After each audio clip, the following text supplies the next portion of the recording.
Voy a hablarles sobre esclerosis múltiple y COVID. Realmente una revisión de lo que hay en el momento, teniendo en cuenta que mucha de la información está cambiando a pasos agigantados. Hasta hace 2 meses teníamos cerca de 100 estudios para COVID. Hoy por hoy estamos hablando de 1.200 papers o estudios que se están publicando, no muchos de ellos revisados, y quiero que tengan en cuenta mucha de la información que les voy a dar no necesariamente ha sido revisada por pares, entonces hay que tener muchísima precaución por ello.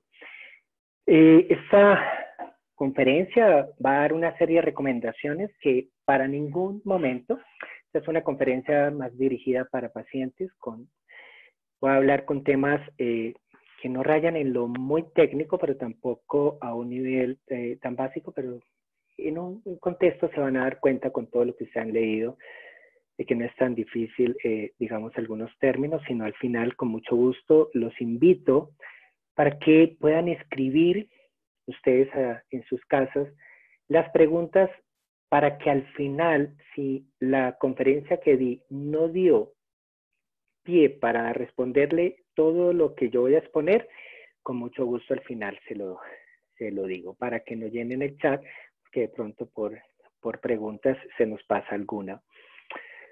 Quiero decir que esta es una invitación de Laboratorio Roche, es una conferencia que expone información científica, contenido bibliográfico, pero no tuvo ninguna influencia ni estuvo sujeto a revisión por parte del Laboratorio Roche, y toda la información que les voy a dar recae netamente en mi responsabilidad.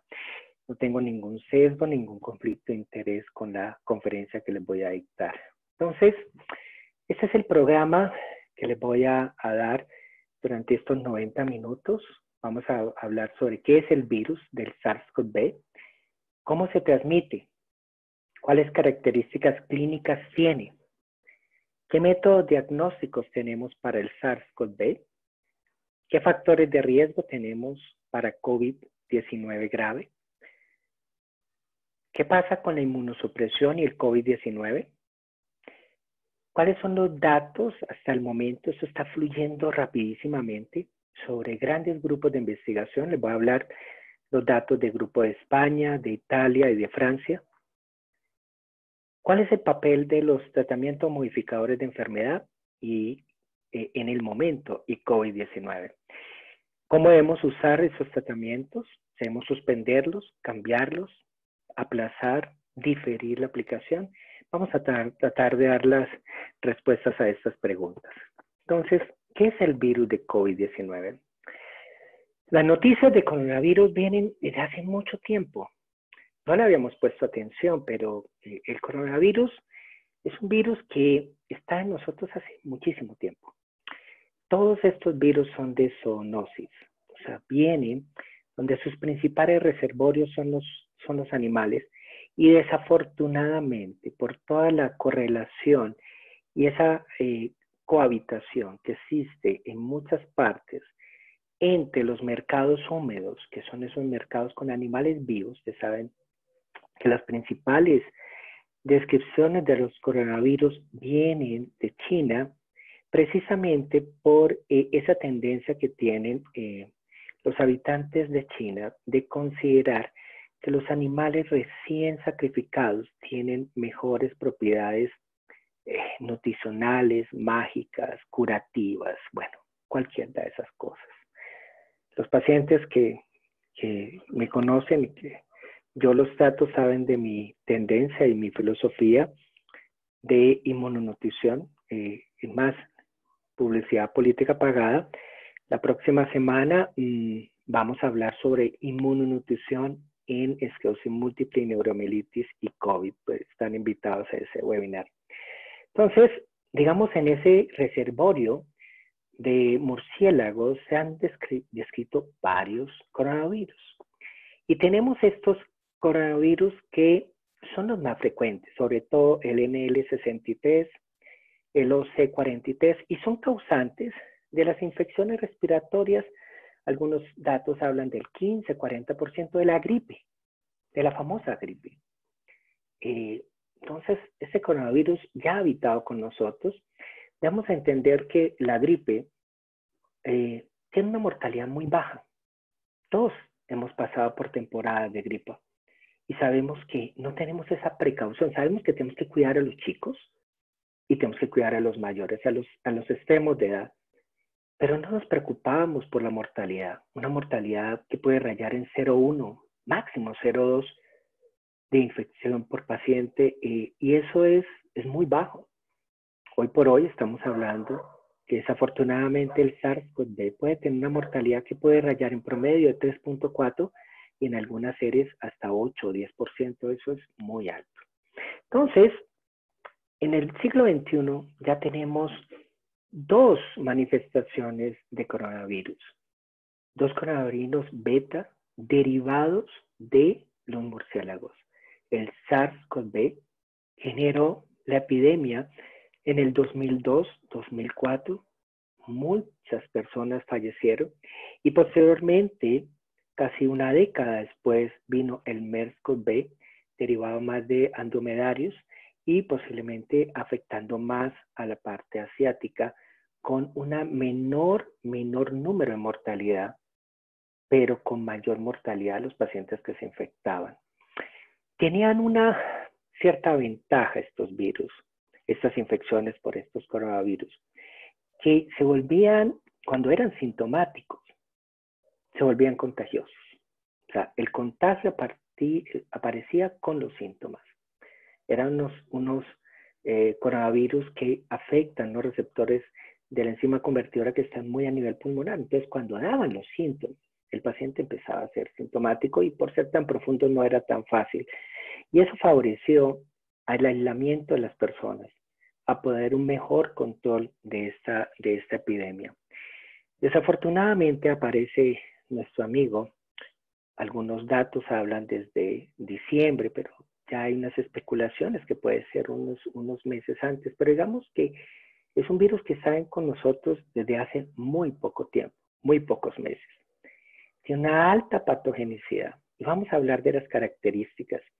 La enfermedad de COVID-19, que fue el título que se le dio por la Organización Mundial de la Salud, es causada por el virus del SARS-CoV-2.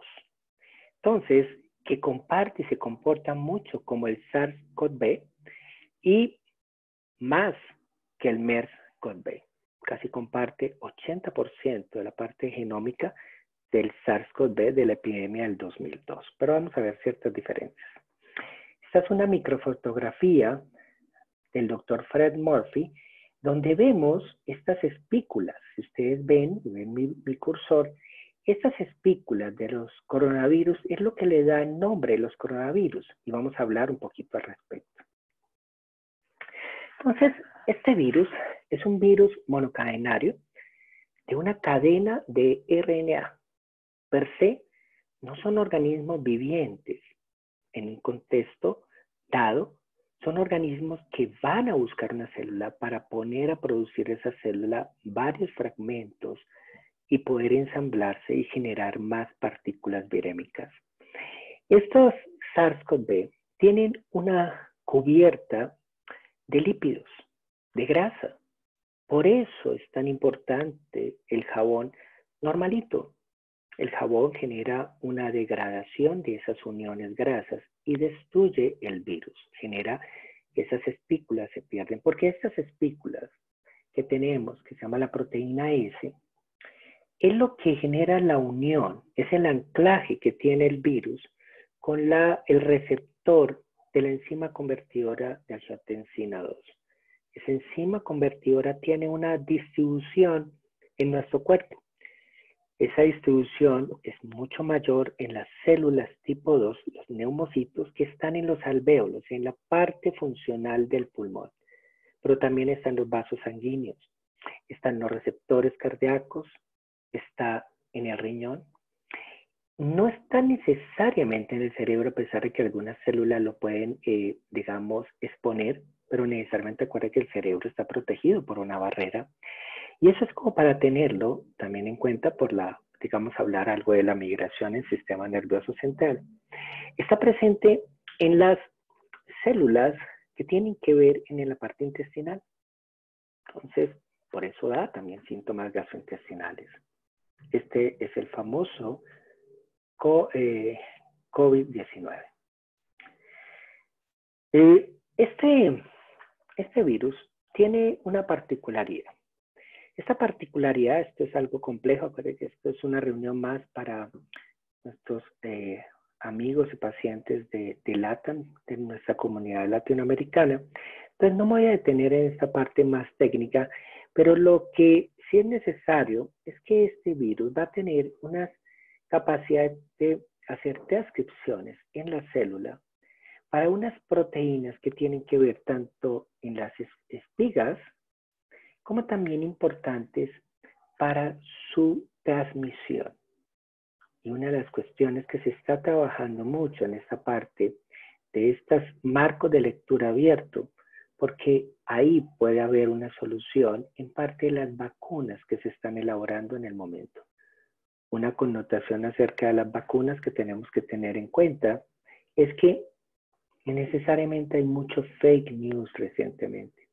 Tenemos la esperanza de las vacunas, pero es bastante complejo elaborar una vacuna que sea muy importante para evitar o para generar que este virus pueda nuestra respuesta inmunológica controlarlo bien y que sea muy homogénea la respuesta en diferentes tipos de razas y mutaciones del mismo virus.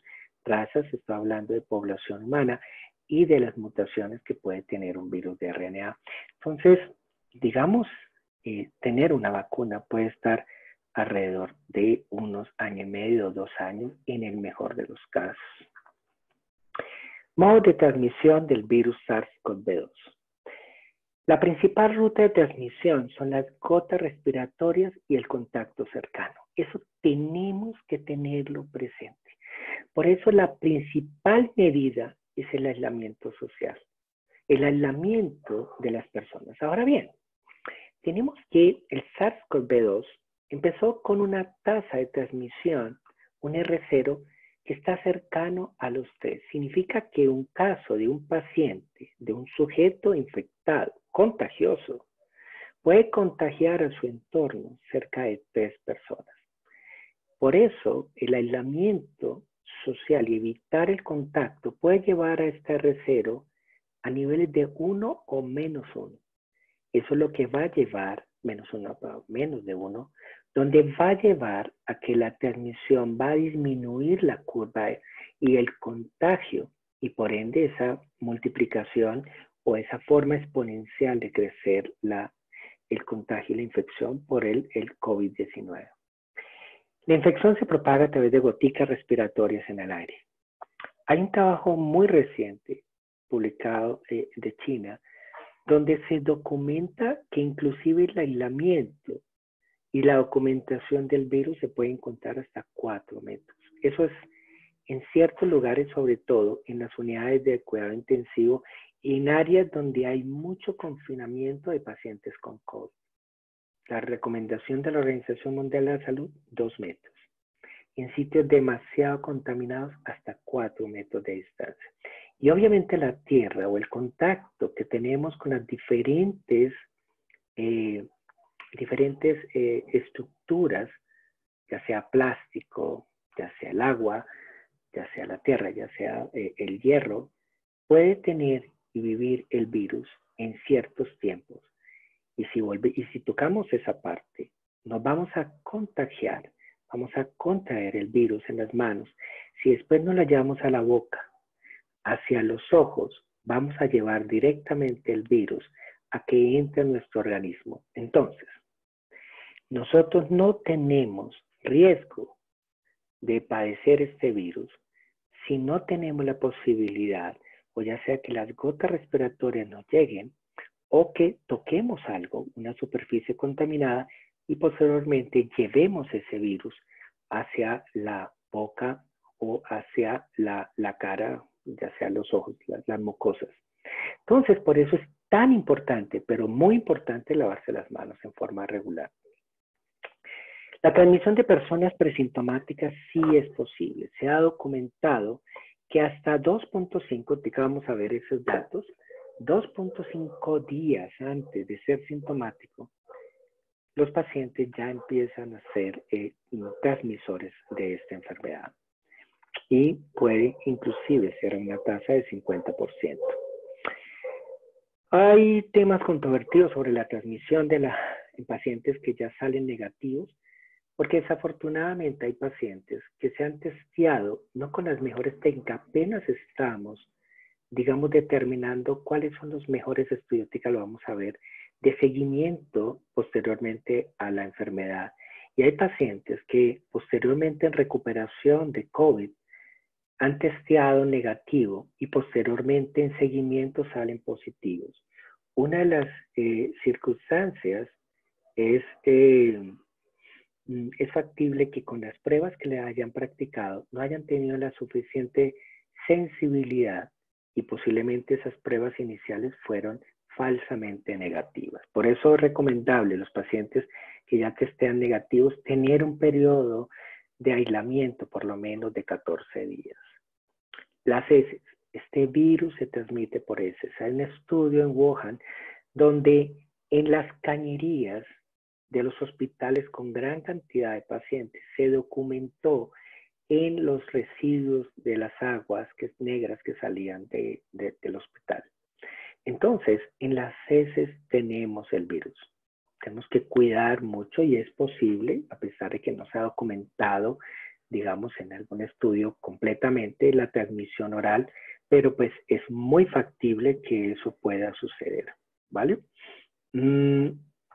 Perinatal.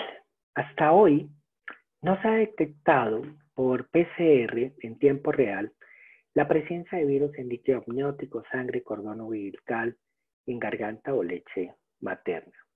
Desafortunadamente, los datos de mujeres embarazadas es escaso.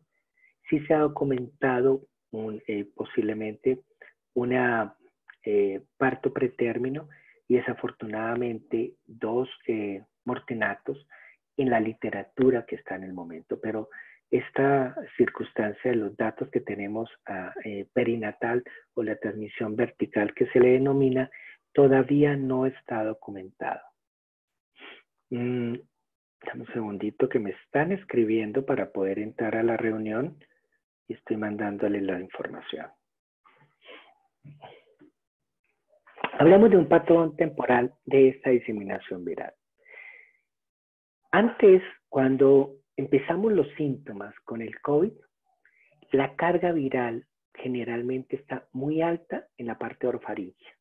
O sea, es donde más va a haber replicación viral. 2.5 días antes de iniciar los síntomas, ya podemos ser contagiosos. Ya pueden los pacientes contagiar esta enfermedad. Y el pico máximo que se ha documentado en un seguimiento de 94 pacientes ha sido casi de 6 a 8 horas antes de ser sintomático, el mayor pico de viremia en la región de orofaringea. Entonces, este es el problema de este virus. El paciente sintomático, uno ya empieza a aislarlo, pero hasta 2 o 3 días antes, 2 días y medio, el paciente ya era contagioso. Bueno, a medida que el paciente, el sistema inmunológico elimina el virus, el contagio y la capacidad de transmitir el virus disminuye y empieza a tener una curva en descenso a partir de la semana. El tiempo de duplicación de la epidemia es aproximadamente 7.4 días. El número reproductivo básico que se está manejando en el mundo en promedio está en 2.2, 3.8. Estos son números cambiantes. El paciente generalmente, está hablando en promedio, se contagia y consulta cerca de los 5 a 6 días y se hospitaliza cerca de la semana y media. Desafortunadamente, cuando tiene un COVID grave y cuando las cuestiones son críticas, el fallecimiento puede estar cerca de la semana y media, 2 semanas. ¿Cuáles son las características clínicas de este virus? Las características clínicas son variadas. Va desde presentaciones asintomáticas hasta un síndrome de distrés respiratorio y el fallecimiento desafortunadamente. Y vamos a un poquito a hablar de esas características clínicas, por lo menos en estudios y en valores, en números. Vamos a ponerle un poquito de números a estos síntomas clínicos. La fiebre es el síntoma más común entre los casos leves a moderados. Dos estudios grandes informó que 4 de cada 5 pacientes necesariamente van a presentar fiebre y la mayoría tienen una fiebre, una temperatura menor de 39 grados. La tos es el segundo síntoma más frecuente observado en todos los estudios. Cerca de la mitad o una tercera parte de los pacientes presentaban tos, pero necesariamente a la medida que fue más grave la enfermedad de COVID-19, presentaba mucho más frecuente la tos. Un síntoma que ha tomado fuerza ha sido la anosmia, la alteración del olfato y el gusto. Ahora bien, hay algunos autores que enseguida se volcaron a decir y a comentar que esto podía ser una puerta y era secundario a la neurotofismo, o sea, a ese gusto que tenía el virus de ir hacia el sistema nervioso central. Bueno, hay estudios, por lo menos en modelos animales, donde documentan que este virus, el coronavirus, afecta unas células, no precisamente nerviosas, sino de sostén, células basales, en el epitelio olfatorio, que favorece a que exista esa inflamación, una alteración de esa estimulación de las células netamente neuronales. Sabemos que la gripa, la influenza y muchos virus, parte de los síntomas que genera es la anosmia y la alteración de gusto. Todos hemos tenido cuadros gripales y una de las circunstancias de los cuadros gripales es que podemos tener alteración de gusto y olfato. Ahora bien, tenemos que decantar y mirar en el tiempo si este síntoma realmente es un epifenómeno de la inflamación por este virus o por el contrario, si quiere decir que tenga que ver con un neurotopismo del virus. Entonces, esperemos un poquito más de estudios a ver.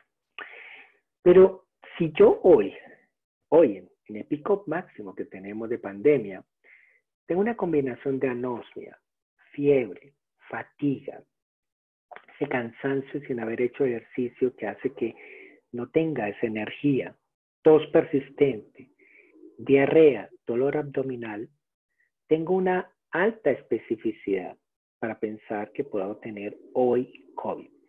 Entonces, hoy por hoy, cuando tenemos estos picos epidemiológicos de contagio y sintomatología de COVID-19, presentar estos síntomas me acerca a sugerir que pueda estar infectado por COVID-19. El tener ya dificultad respiratoria me asocia más a casos graves y eso tenemos que tenerlo en cuenta. La disnea o esa incomodidad y esa dificultad para respirar no está en el COVID leve. Se empieza a ver en el moderado a grave. Mira que realmente en personas con infecciones leves está alrededor del 5% y casi en la mitad de los pacientes graves estaba presente esa dificultad respiratoria. Es como para tenerlo. Pero también hay otros síntomas. Dolor de cabeza, moqueadera, que es la rinorrea, síntomas gastrointestinales, dolor de garganta y fatiga. Vamos a hablar si estos síntomas son, digamos, prevalentes. La rinorrea, que es la mucosidad de salida de secreciones por la nariz y alinas líquidas, estuvo presente en 1 de cada 10 en pacientes leves. Entonces, realmente tenemos que tener presente que también se nos viene el pico respiratorio de influenza y la gripa, donde esto sí va a estar más presente. La rinorrea está más presente en estas infecciones virales que en el COVID, solamente 1 de cada 10. La opresión y ese dolor en el tórax son muy poco frecuentes. Expectorar en una gran forma también es poco frecuente. Y los síntomas gastrointestinales sí tenemos que mirarlos, porque hay muchos estudios que han demostrado que cerca de 1 de cada 10 puede presentar síntomas gastrointestinales e inclusive 1 de cada 4 cuando el COVID es grave. Los síntomas es distensión abdominal, diarrea, inclusive tuvimos un caso reciente acá en Colombia en una ciudad cercana, donde el paciente debutó con una hemorragia de vías digestivas bajas. Obviamente era un paciente con un COVID grave, entonces hay que tenerlo presente, pero no son los síntomas que tienen mayor prevalencia. La mayor prevalencia, fiebre, tos y en un momento dado la anosmia. Cerca del 30%, uno de cada 3 pacientes, no va a tener mayores síntomas. La mitad de los pacientes van a sentir síntomas leves o moderados. Hoy por hoy, el COVID no es un sinónimo de muerto. Hay muchas circunstancias que el paciente cuando se le documenta COVID entra en pánico, nos escribe, nos llama, porque son pacientes de la unidad de enfermedades minimizantes.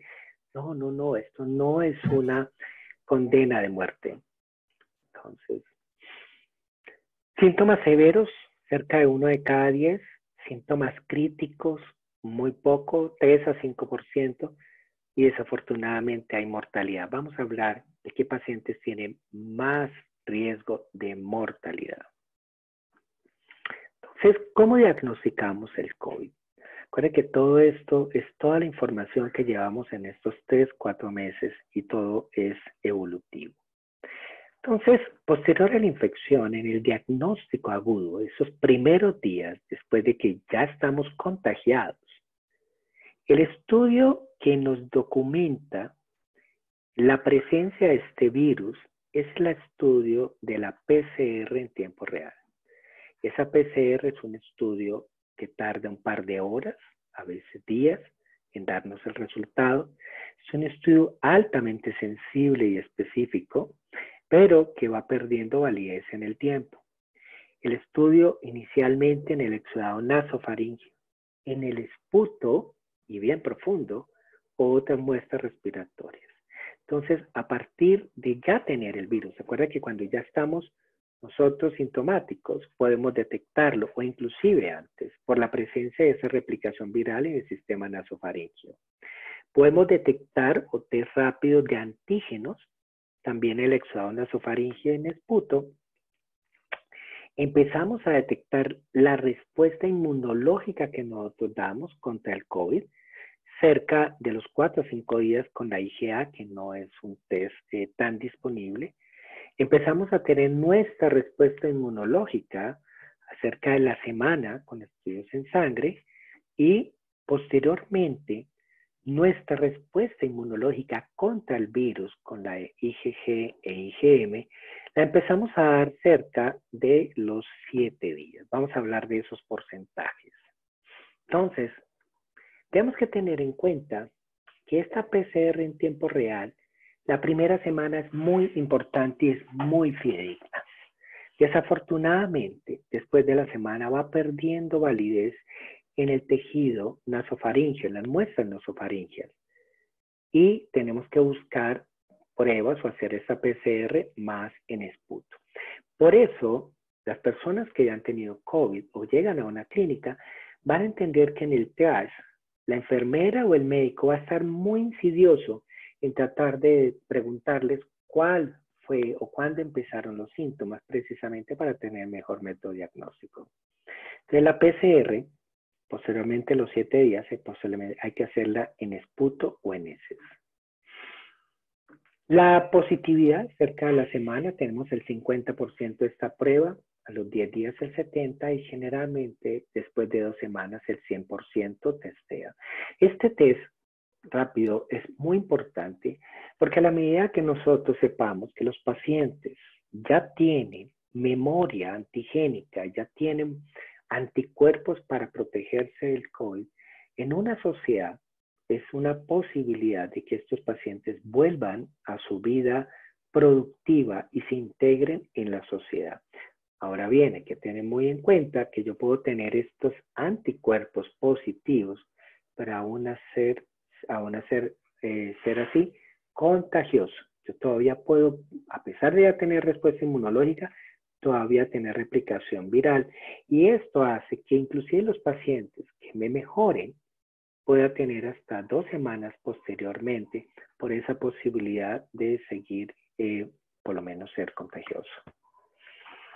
En esta diapositiva voy a hacer un resumen de lo que les he hablado.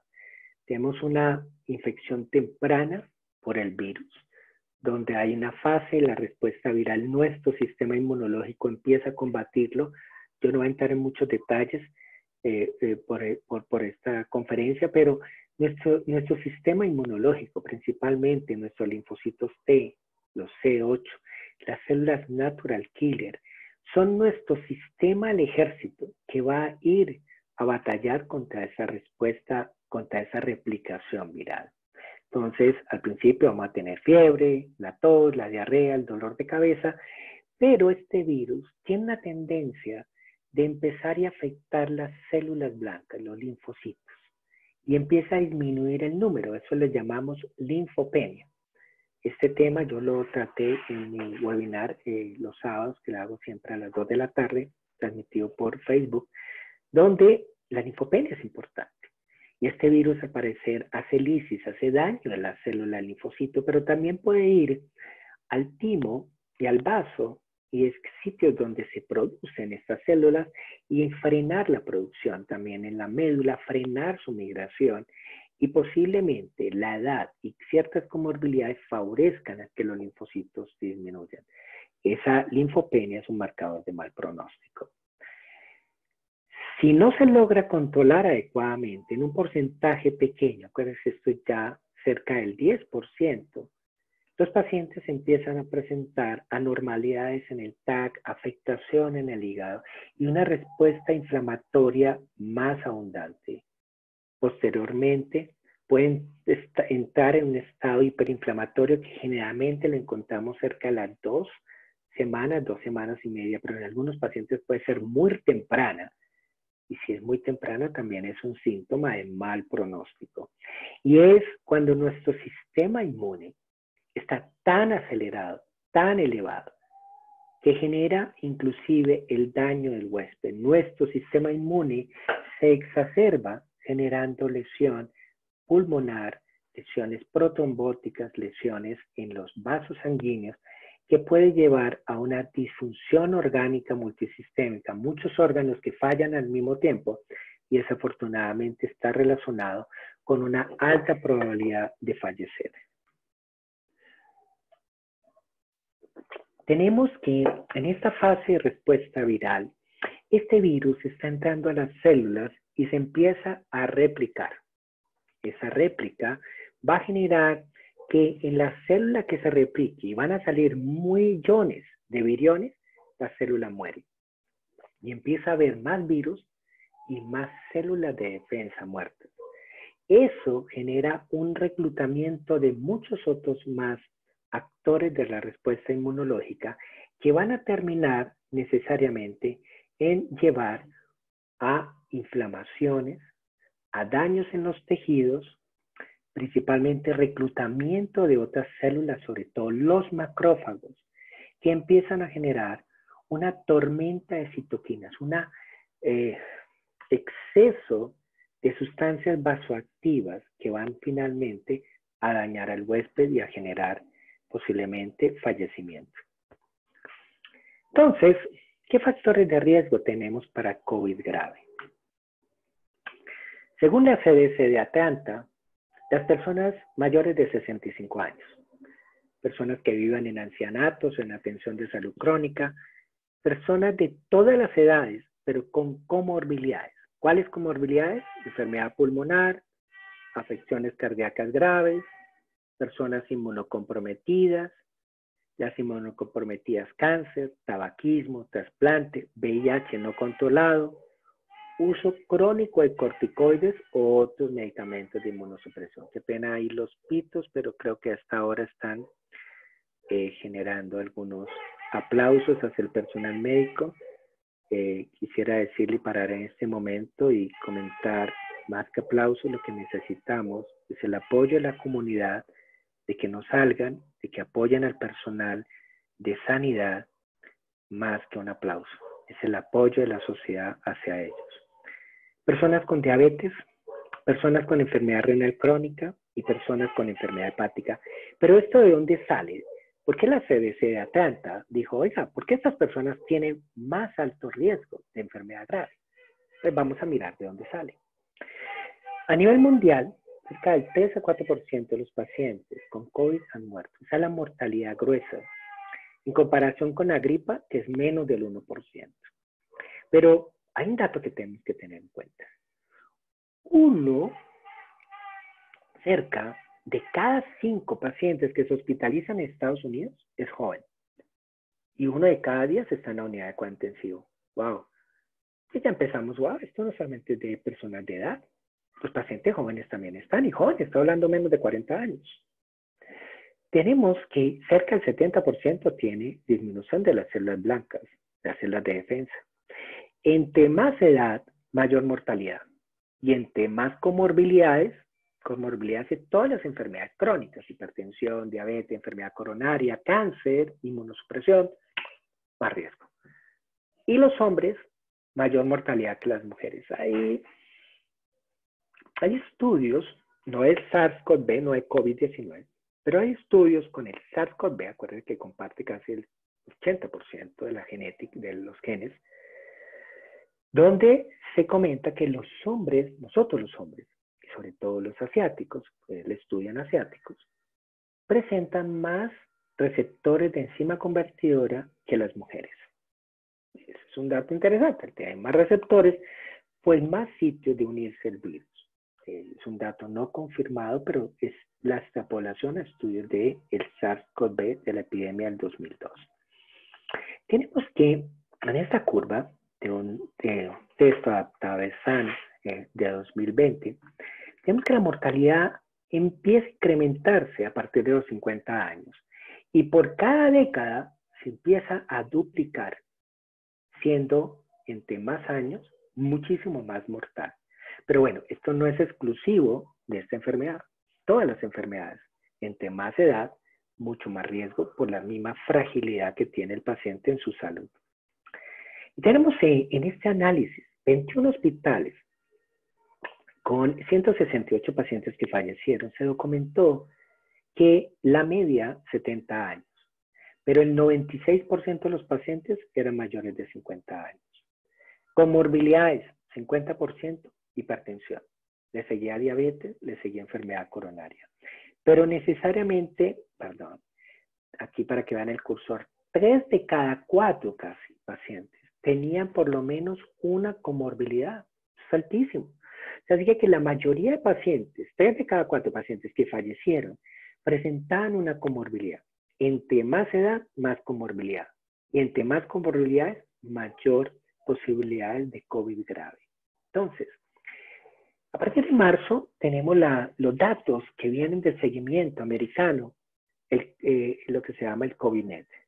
Y tenemos, si ustedes me ven el cursor, que a partir de los 50 años se incrementa ese porcentaje de hospitalización en pacientes con neumonía asociada a COVID.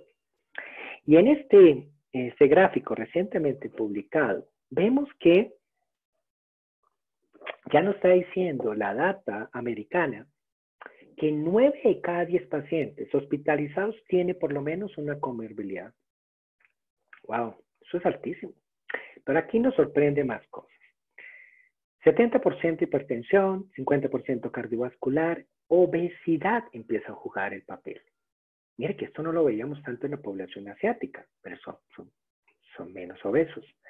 Pero en Estados Unidos, si ustedes ven el cursor, la mayor comorbilidad en pacientes jóvenes entre 18 y 50 años era la obesidad.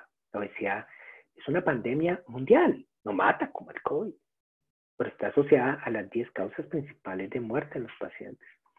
La obesidad, para que lo tengan en cuenta. Bueno, pero pues nos reunimos acá para hablar de esclerosis múltiple. Entonces, empezamos a hablar un poquito de qué es la inmunosupresión y el COVID, nuestra información. Entonces, esta información publicada en COVID-19, vemos que el mayor factor de riesgo que tuvimos fue tener una comorbilidad, hipertensión, diabetes, obesidad. Pero a lo que nos atañe, inmunosupresión, pues vemos que la hipertensión sigue siendo el factor de riesgo más para poder hospitalizarse y ser grave. La inmunosupresión no juega un papel tan predominante en el grupo de pacientes que se hospitalizaron. No estoy diciendo, como algunos autores han tratado de como vendernos de la idea de estar inmunosuprimido, que chévere, que eso nos protege, no. Pero tampoco es una circunstancia que nos pone tan en riesgo. Tenemos que pagar un precio por tener una enfermedad inmunológica e inmunosuprimir. Claro que tenemos que pagar el precio, tenemos que ser conscientes de eso, tenemos que cuidarnos. Pero parece que inmunosuprimirse no genera un mayor incremento de posibilidades de COVID grave, que es al final lo que nos interesa. Y vemos que en el subgrupo de enfermedad reumática, enfermedades autoinmunes, tampoco prevalecemos. Entonces, no parece ser en estos números que se empiezan a alimentar en Estados Unidos, desafortunadamente por el gran número de pacientes infectados, que tener una enfermedad autoinmune o estar inmunosuprimido sea una condición que me incremente en una forma muy importante el riesgo de tener un COVID grave. Pero miremos la información que nos dan los grandes grupos. Hay grupos que manejan 3.000, 4.000 pacientes en sus unidades y esos son los grupos que nos están dando información. Todos los datos que les voy a dar son datos pequeños, pero cuando uno habla con los principales autores de estos grupos, están diciendo que casi el doble de pacientes ya están en sus datos. Así es que son los datos que están publicando y a la medida que recolecten posiblemente a final de abril, vamos a tener ya un número muy importante de pacientes con esclerosis múltiple y tratamientos y qué ha pasado con ellos. Pero les voy a decir cuáles son las primeras impresiones de los pacientes con esclerosis múltiple y tratamientos modificadores de enfermedad. El primero es la experiencia del grupo CENCAD, un grupo que es top en el mundo y que nos da esa información. Tuvieron un pequeño grupo de pacientes de todos estos tratados, solamente 8 estaban hospitalizados y desafortunadamente 2 fallecieron. 4 pacientes se les suspendió el tratamiento debido a infección por COVID, 2 pacientes con NATA, un paciente con FINGO y un paciente con OCRE. Si vemos, muchos de estos pacientes no estaban con terapia, hay que mirar sesgos de esos pacientes, o estaban muy bien o no tenían una indicación por múltiples comorbilidades. Y vemos que hay una distribución de pacientes en números muy pequeños, pero vuelvo a decir, esto se está incrementando a una tasa alta, donde estos números pequeños, que hay que mirarlos con cuidado, son para cada tratamiento modificador. Los pacientes que fallecieron, ¿qué información nos dan? Son pacientes, ya que hablamos, con edad de 68 años, con varias décadas de la patología y desafortunadamente comorbilidades. El paciente que tenía una DSS que no estaba tan deteriorado, desafortunadamente tenía hipertensión, que vemos que es el principal, de los principales factores, edad. El segundo, hipertensión, y le sigue el asma. Todas las enfermedades pulmonares son un factor importante de riesgo para COVID grave. Y vemos que los marcadores inflamatorios tempranos de estos pacientes estaban altos. O sea, desafortunadamente eran personas ya con cierta edad y necesariamente con una presencia de una respuesta inmunológica muy alta y que posiblemente favoreció el desenlace. ¿Qué información nos da Italia? 123 pacientes, pero en el webinar estaban comentando que ese número ya es mucho más alto. Pero esos son los datos que mostraron. Los datos mostraron que tuvieron 5 pacientes en esclerosis múltiple primaria progresiva, la mayoría, el 84%, en precariedad remisión y un pequeño porcentaje más alto de esclerosis múltiple secundaria progresiva para un total de 123 pacientes. Para tener en cuenta, un grupo de 15% no estaban con terapia y la mayor parte del grupo estaba concentrado con estas terapias. Habían 2 pacientes con cadivina, 11 con copaxone, 30 con dimetil, 16 con fingo, 12 con interferón, 8 con natalizumab, 16 con ocre, 2 con ritu y 6 con teriflunomida para un total de 123. ¿Qué vemos ahí? que desafortunadamente 5 pacientes fallecieron. Y de esos 5 pacientes, si nosotros tratamos de analizar esta información, son números pequeños, tenemos que tener mucho cuidado, pero son personas que ya tienen cierta edad, se están acercando al grupo de riesgo. Acuérdense que el promedio en Wuhan de riesgo era 70 años, un promedio, pero pues 60, 67, 68, con la mayoría con bastante tiempo de la enfermedad. La mayoría, por decir todos, estaban con variantes o fenotipos progresivos. Este paciente que llevaba muy poco tiempo de duración de enfermedad, 2 años, tiene una primaria progresiva, pero si ustedes miran la escala de discapacidad, era un paciente que estaba con una limitación importante en movimiento. 3 de los 5 estaban sin terapia. Un paciente estaba con dimetil y el otro con rituximab. Y vemos cómo este paciente que tenía menos tiempo la enfermedad, desafortunadamente tenía riesgos como insuficiencia cardíaca, diabetes y virus de hepatitis B. Entonces, cuando uno empieza a mirar esta información, vemos que se extrapola a los factores de riesgo que estamos viendo en las series que se están publicando de pacientes no inmunocomprometidos, como esclerosis múltiple.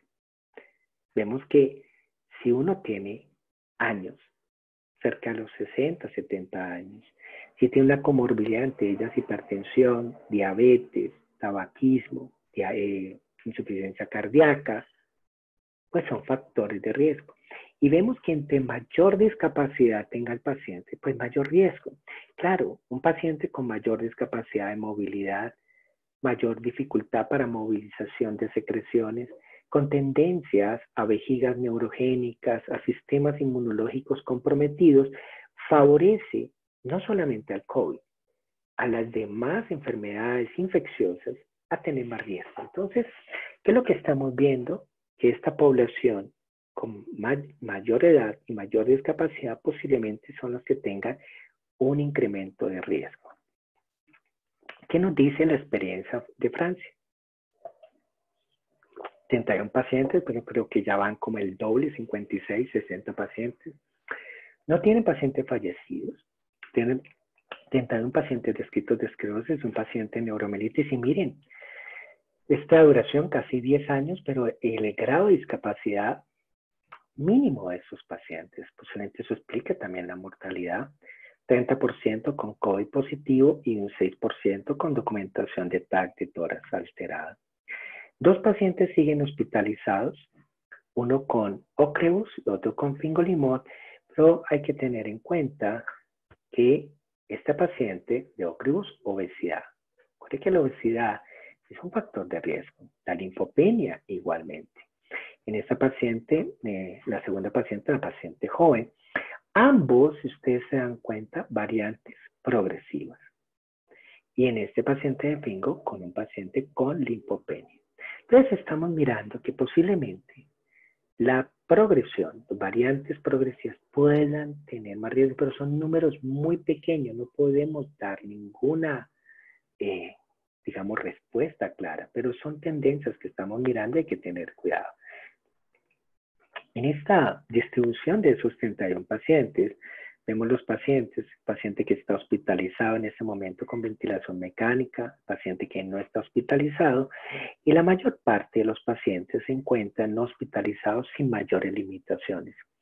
No tenemos que una documentación de que un medicamento sea peor o mejor que el otro. Los números son muy pequeños. Cuando se tengan números más grandes se podrá dar como una mejor apreciación. Entonces, ¿cuáles son mis conclusiones de estos grupos? Que los pacientes con esclerosis múltiple, cabe notar que son mis conclusiones, no parece incrementar a presentar COVID grave. O sea, muchos pacientes dicen, doctor, por tener esclerosis múltiple de neuromielitis, ¿yo tengo más riesgo de COVID? No.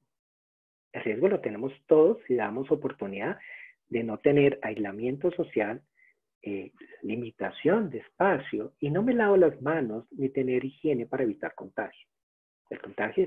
El riesgo es para todo el mundo. Parece que la edad y las comorbilidades son el mayor riesgo para un COVID grave. Riesgo. Si usted ve los datos americanos, tener inmunosupresión no parece, o tener una enfermedad autoinmune no parece estar entre los grandes números de los pacientes con COVID grave.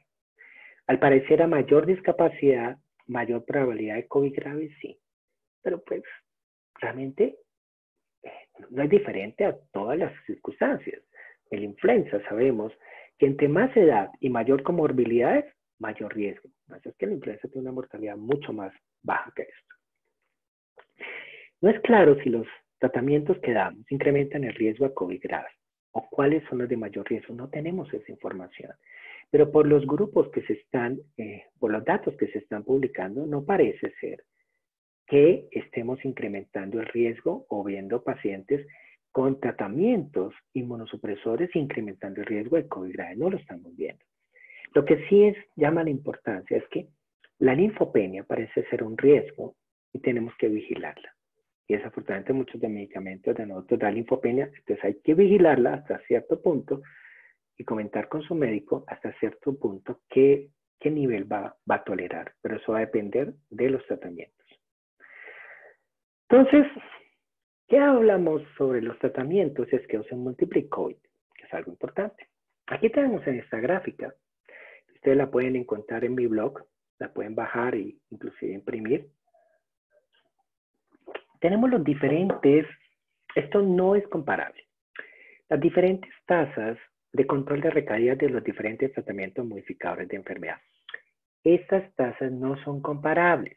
Entonces son tasas que se compararon contra placebo o contra otro tratamiento hechas en diferente tiempo, lugar y pacientes. Entonces no podemos decir, es que uno tiene esto y es mejor que el otro. No, estos son números individuales, pero nos dan una apreciación y todos los medicamentos obviamente funcionan y nos dan una utilidad para nuestros pacientes con esclerosis.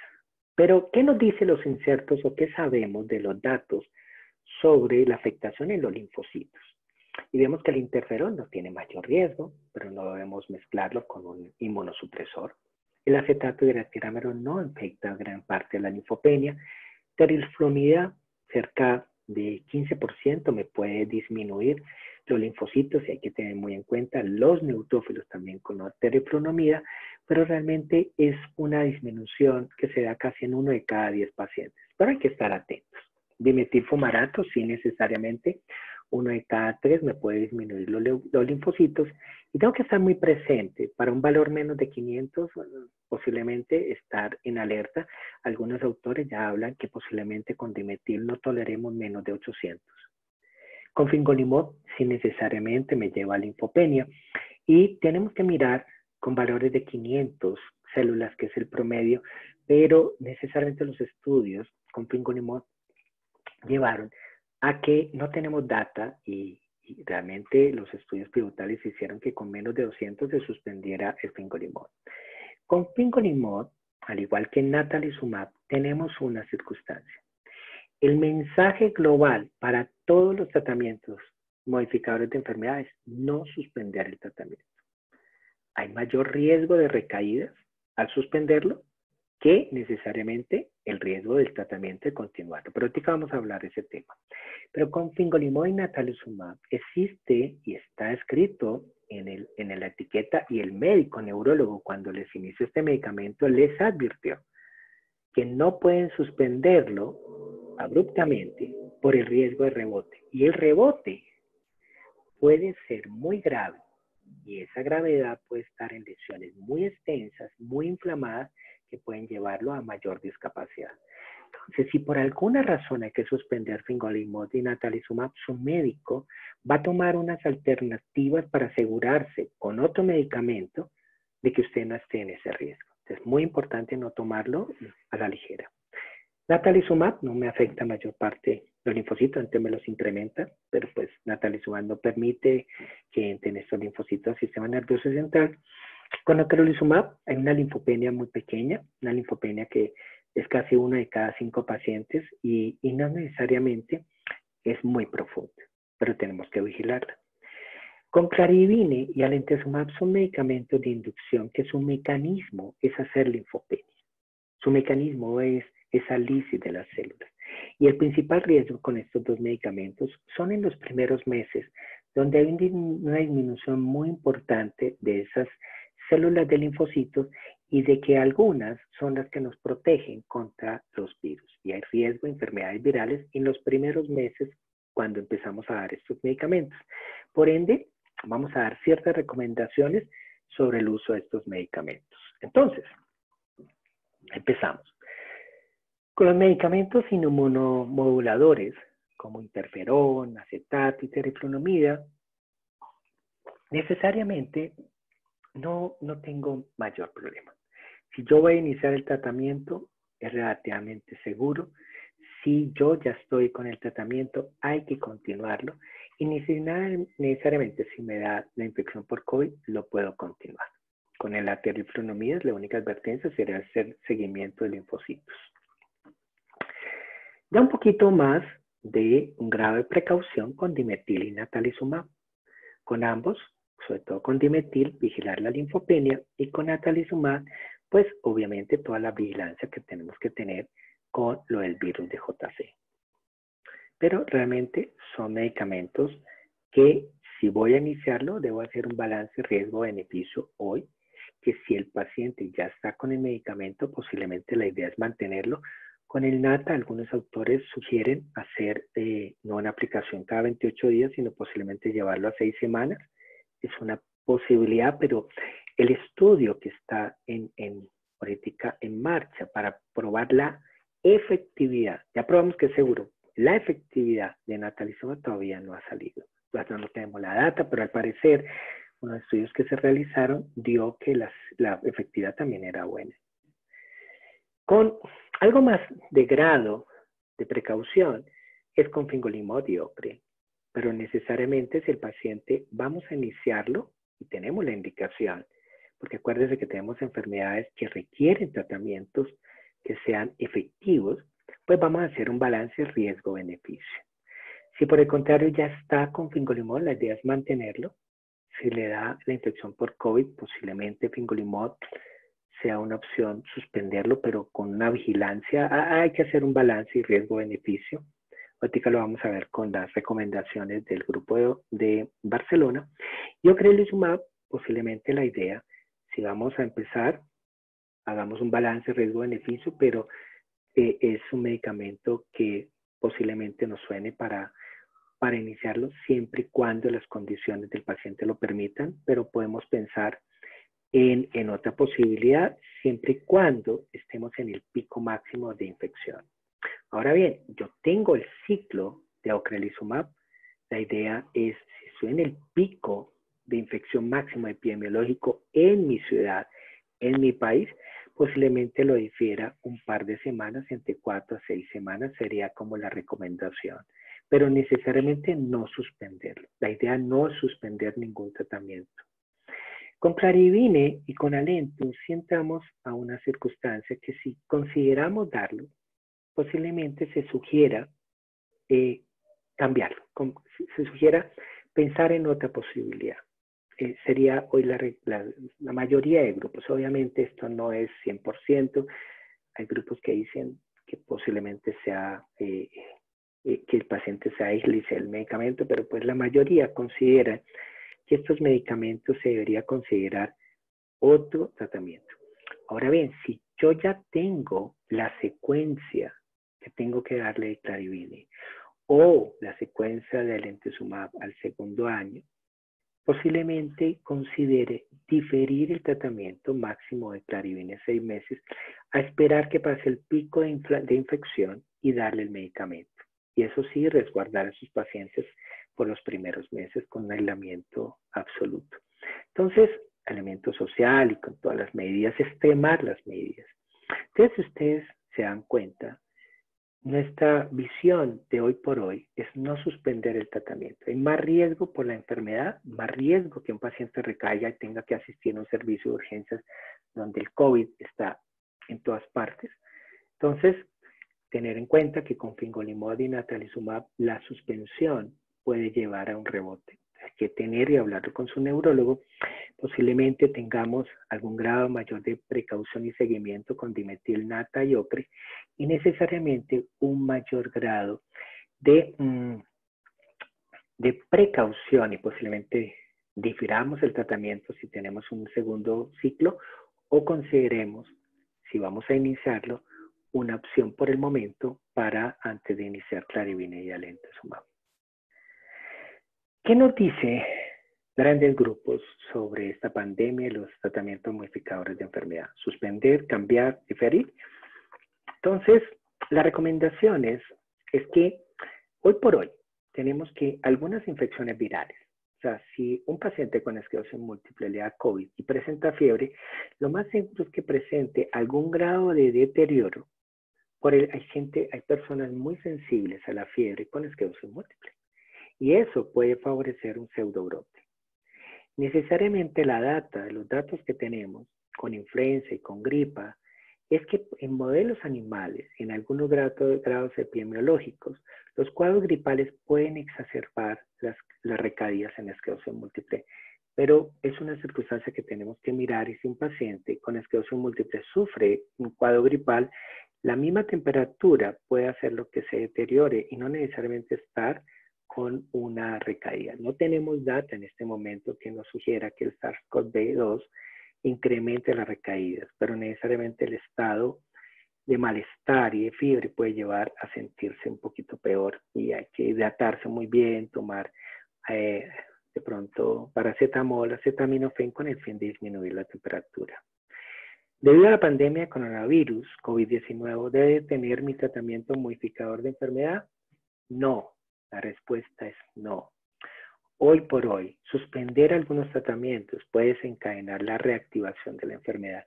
Y si se reactiva y tiene que asistir a urgencias por un brote para tratamiento, pues en ese hospital va a estar lleno de COVID. Entonces, esa no es la idea.